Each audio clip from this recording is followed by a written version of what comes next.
Everyone, আমার আরও একটি নতুন ট্রাভেল ভিডিওতে তোমাদের সবাইকে ওয়েলকাম।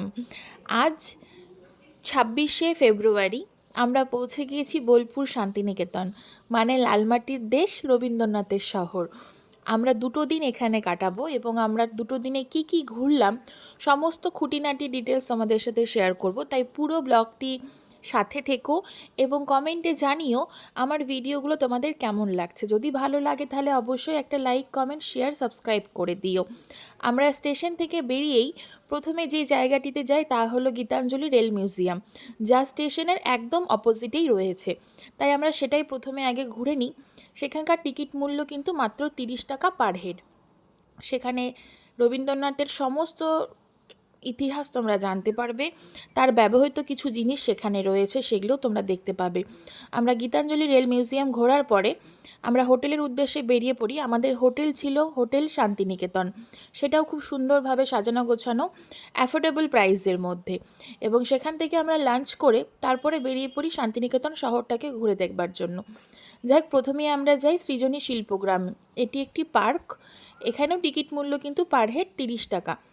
যাই হোক, সেখানেও এত সুন্দর সেখানকার পরিবেশ। আমার তো শান্তিনিকেতন শহরের মধ্যে সবথেকে সুন্দর আকর্ষণীয় লেগেছে এই সৃজনী শিল্পগ্রাম। তাই তোমাদের সবাইকে রিকোয়েস্ট, তোমরা যদি শান্তিনিকেতন যাও অবশ্যই সৃজনী শিল্পগ্রাম কিন্তু ভিজিট করো, তোমাদের ভীষণ ভালো লাগবে।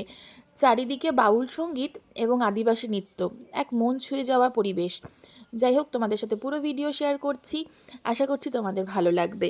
সৃজনী শিল্পগ্রাম পুরোটা ঘুরতে তোমাদের মিনিমাম 40 থেকে 45 মিনিট টাইম লাগবে। তারপরে আমরা টোটো বুক করে বেরিয়ে পড়ি সুরুল রাজবাড়ির উদ্দেশ্যে। দেখতেই পাচ্ছ, এটি একটি রাজবাড়ি। এখানে প্রত্যেক বছর কিন্তু দুর্গা মণ্ডপ মানে দুর্গা পূজাও হয়। যাই হোক, যার জন্য এখানে একটু রেস্ট্রিকশন রয়েছে, এখানে ছবি তোলা অ্যালাউ নেই সেরকমভাবে ভেতরে গিয়ে। তাই তোমাদের সাথে পুরো ভেতরের ছবিটা আমি তোমাদের দেখাতে পারলাম না। এখানেও এন্ট্রি ফিস কিন্তু 20 টাকা পার হেড।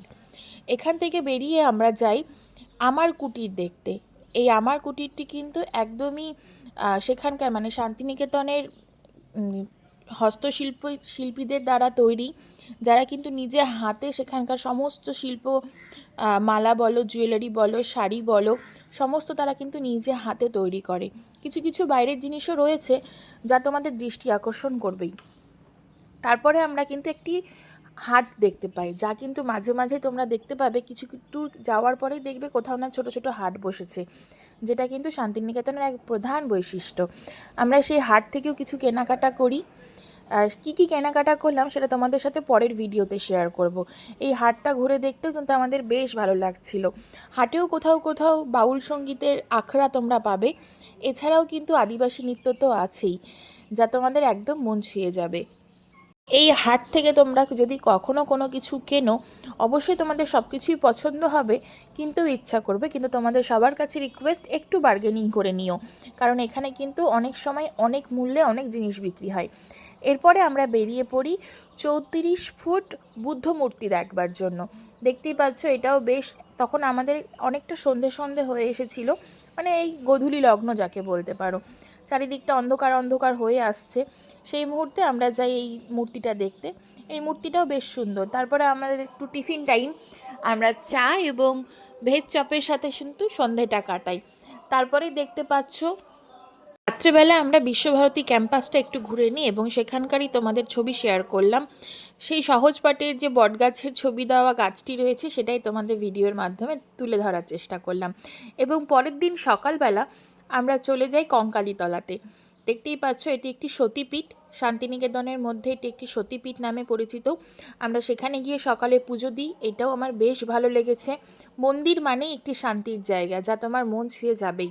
নতুন করে মন্দির সম্পর্কে কিছু বলার নেই, তোমরা সবাই জানো মন্দির সবারই একটি খুব শান্তির প্রিয় জায়গা। সেখানে গিয়েও সেখানকার পরিবেশটাও খুব সুন্দর, সাজানো গোছানো, পরিষ্কার একটি পরিবেশ, যা মন ছুঁয়ে যাবেই। কিন্তু সেখানে যে দোকানগুলো রয়েছে খুবই বার্গেনিং চলে সেখানে, তোমরা একটু সেটা সাবধানে রেখো, কারণ সেখানে সব কিছুতেই বার্গেনিং যেহেতু হয়, আমরা সেখানে নিজে হাতে গিয়ে পুজো দিয়েছি। দেখতেই পেলে, তোমাদের সাথে ঠাকুরটাও শেয়ার করলাম। এবং এইখানে কিন্তু প্রত্যেক দিন সন্ধেবেলা সন্ধে আরতি হয়। বেনারসে যেরকম সন্ধে আরতি হয়, সেমভাবে কিন্তু এখানেও সন্ধে আরতি হয়।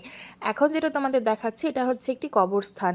আমার তো প্রথমে এখানে ভীষণ ভয় লাগছিল, যাই হোক তারপরে বাবা মা, আমার হাজব্যান্ড সাথে থাকায় আমি একটু সাহস পাই, সেটাও তোমাদের সাথে শেয়ার করলাম। এবং তারপরে আমরা একটু বেরিয়ে পড়ি আবার সেই ক্যাম্পাস, মানে বিশ্বভারতী ক্যাম্পাস ঘুরে দেখার জন্য।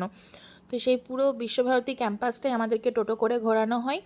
সেখান থেকে ঘুরে এসেই আমাদের যেহেতু ট্রেন ছিল দুপুর 3টের দিকে, তাই কিন্তু আমরা সমস্তটাই টোটো করেই ঘুরেছি। আমাদের হাতের সময়টা একদমই কম, আর আমরা মাত্র 2 দিনের ছুটিতে গেছিলাম শান্তিনিকেতন। তোমাদের বলবো, শান্তিনিকেতন এমন একটি সুন্দর জায়গা যা তোমাদের ভালো লাগতে বাধ্য।